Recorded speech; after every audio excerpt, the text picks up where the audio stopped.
स्वागत है दोस्तों आज के हमारे YouTube channel class to read में, जिसमें आज हम पढ़ेंगे प्राचीन भारत का इतिहास। तो आइए शुरू करते हैं प्राचीन भारत का इतिहास से। सबसे पहले देख लेते हैं कि कालक्रम के अनुसार में हमें कौन कौन से ऐसे टॉपिक हैं जो प्राचीन भारत इतिहास के अंदर पढ़ने को मिलेगा।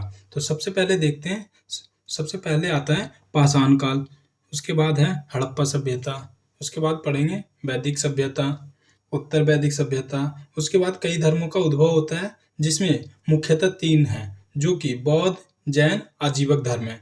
उसके बाद पढ़ेंगे जनपद, उसके बाद आएगा महाजनपद, उसके बाद मौर्य साम्राज्य, सातवाहन, शक पहलव कुषाण और मुख्यतः लास्ट में पढ़ेंगे गुप्ता काल। तो आज के टॉपिक में सबसे पहले हमें पढ़ना है पाषाण काल, जिसमें हम पढ़ेंगे पाषाण काल से संबंधित वे सभी क्षेत्र जहां से पाषाण काल होने का साक्ष्य मिलता है। तो आइए शुरू करते हैं प्रथम स्थान से। सबसे प्रथम स्थान है सोहन, जो कि सोहन नदी घाटी पंजाब में है। यहाँ से मानव द्वारा प्रयोग किया गया पहला पाषाण उपकरण प्राप्त होता है।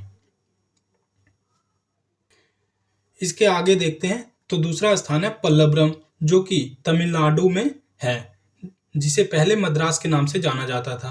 पल्लवरम की खोज करी थी सर रॉबर्ट ब्रूस फूट ने, जहां से प्रथम हाथ की कुल्हाड़ी प्राप्त हुआ है। इसी तरह अगला स्थान है भीमबेटका, जो कि मध्य प्रदेश में स्थित है। यहाँ से अगर हम देखेंगे तो सबसे पहले मानव द्वारा चित्रकारी का साक्ष्य मिलता है, जिसमें यह दिखाया गया है कि शिकार करते हुए मानव। आप इस मैप के थ्रू भी देख सकते हैं कि किस तरह इसमें मानव द्वारा शिकार करते हुए दिखाया गया है। आगे बढ़ते हैं, अब देखते हैं पाषाण काल से संबंधित जीवन। उस टाइम के जब जो लोग थे उनका जीवन काल कैसा था, वह कैसे जीवन व्यतीत करते थे। तो सबसे पहले समझने के लिए पाषाण काल को 3 भागों में विभाजित कर लेते हैं। पहला है पूरा पाषाण काल।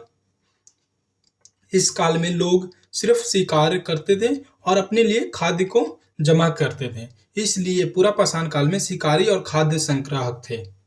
इससे आगे बढ़ते हुए आएंगे तो मध्य पाषाण काल तक वही लोग जो शिकारी थे और खाद्य के संग्राहक थे, मध्य पाषाण तक आते आते अपना पशुपालन की खेती भी शुरू करते हैं और धीरे धीरे इसी क्रम में कृषि की बिल्कुल शुरुआत अवस्था होती है।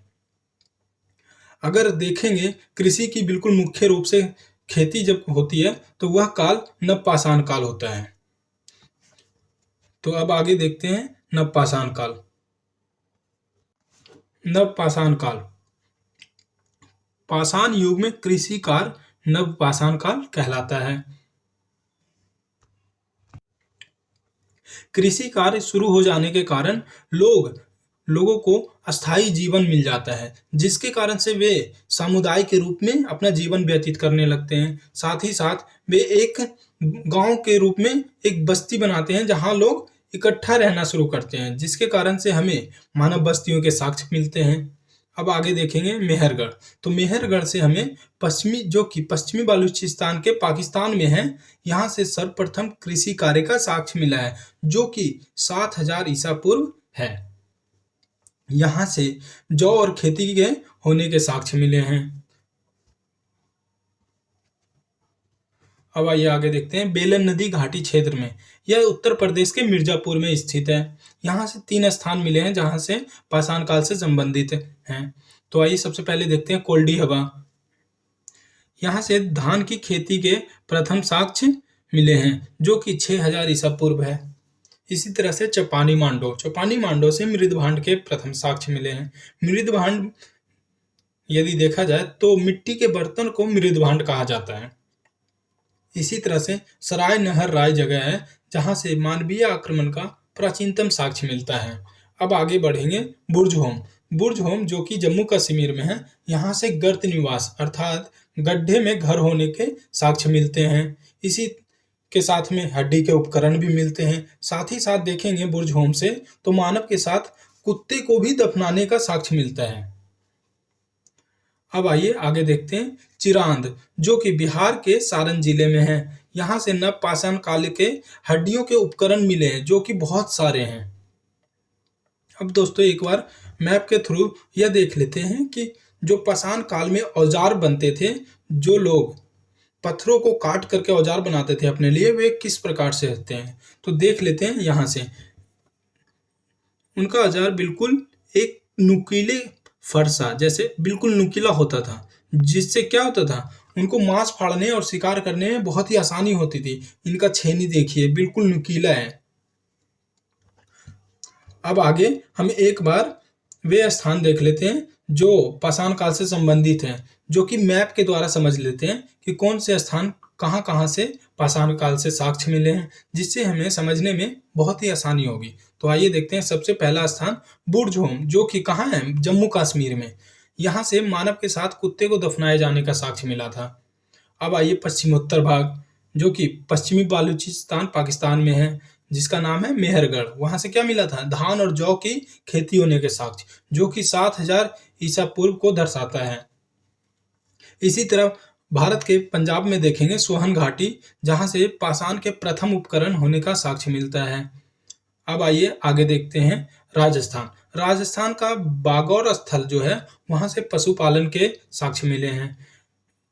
मध्य भारत में आएंगे, मध्य प्रदेश, जहां से भीमबेटका स्थल है, वहां से चित्रकारी के प्रथम साक्ष्य मिले हैं। ठीक इसी ऊपर उत्तर प्रदेश में पहुंचेंगे, जहां से 3 स्थान कोल्डी हवा, चौपानी मांडो, सराय नहर राय, ये सभी जगह से पाषाण काल से साक्ष्य मिले हैं। कोल्डी हवा जहां से धान, चौपानी मांडो मृदभांड, सराय नहर राय जहां से आक्रमण का प्रथम साक्ष्य मिला है। ठीक इसी तरह से बिहार में पहुंचेंगे तो बिहार के सारण जिले का चिरांद जो जगह है, वहां से हड्डी के उपकरण मिले हैं। तो दोस्तों एक बार मैप के थ्रू जरूर से देख लेंगे, जिससे हमें आसानी हो जाती है याद करने में। अब आइए इससे संबंधित एग्जाम में पूछे गए प्रीवियस ईयर प्रश्न देख लेते हैं। पहला प्रश्न है, मानव द्वारा सर्वप्रथम प्रयुक्त अनाज था। ऑप्शन में है ए गेहूं, बी चावल, सी जौ, डी बाजरा।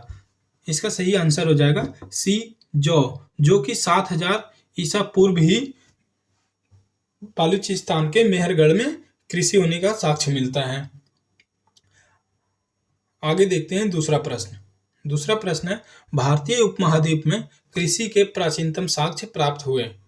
ऑप्शन है ए ब्रह्मगिरी से, बी बुर्जहोम से, सी कोल्डी हवा से, डी मेहरगढ़ से। तो कृषि के प्राचीनतम साक्ष्य प्राप्त होता है मेहरगढ़ से, तो इसका सही आंसर हो जाएगा डी मेहरगढ़ से। यह प्रश्न यूपीपीसीएस के 2010 के एग्जाम में पूछा गया था। अगला प्रश्न है, भारत में पशुपालन एवं कृषि के प्राचीनतम साक्ष्य प्राप्त होता है। तो ऑप्शन देखते हैं, ए अंजीरा से, बी दम्ब सदात से, सी किलीगुल मोहम्मद से, डी मेहरगढ़ से, ई उपयुक्त में से कोई नहीं अथवा उपयुक्त में से एक से अधिक। तो इसका सही आंसर हो जाएगा डी मेहरगढ़ से।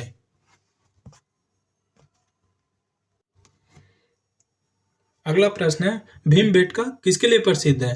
तो भीमबेटका किसके लिए प्रसिद्ध है, आइए देखते हैं। ऑप्शन में ए गुफाओं के शैल चित्र, बी खनिज, सी बौद्ध प्रतिमाएं, डी सोन नदी का उपागम स्थल।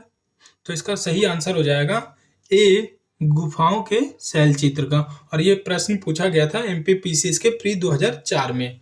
तो आइए आज का 5वां प्रश्न देखते हैं। निम्नलिखित में से किस स्थान पर मानव के साथ कुत्ते को दफनाए जाने का साक्ष्य मिलता है। आइए ऑप्शन देखते हैं, ए बुर्जहोम, बी कोल्डी हवा, सी चौपानी मांडो, डी मांडो।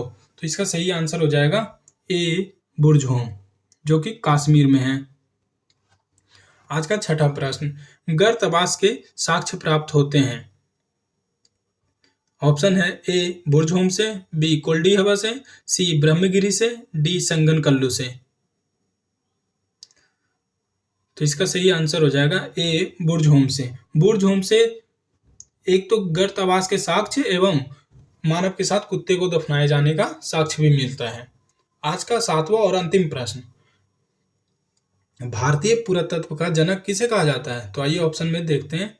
ऑप्शन है A Alexander Cunningham, B James Prinsep, C Mortimer Wheeler, D John Marshall. तो इसका सही आंसर हो जाएगा ए अलेक्जेंडर कनिंघम। इनको ही भारतीय पुरातत्व का जनक कहा जाता है। धन्यवाद दोस्तों, आज के क्लास में इतना ही। अब अगले क्लास में हम पढ़ेंगे हड़प्पा सभ्यता, जो कि पहली विकसित सभ्यता थी। कृपया करके चैनल को सब्सक्राइब एंड लाइक करें।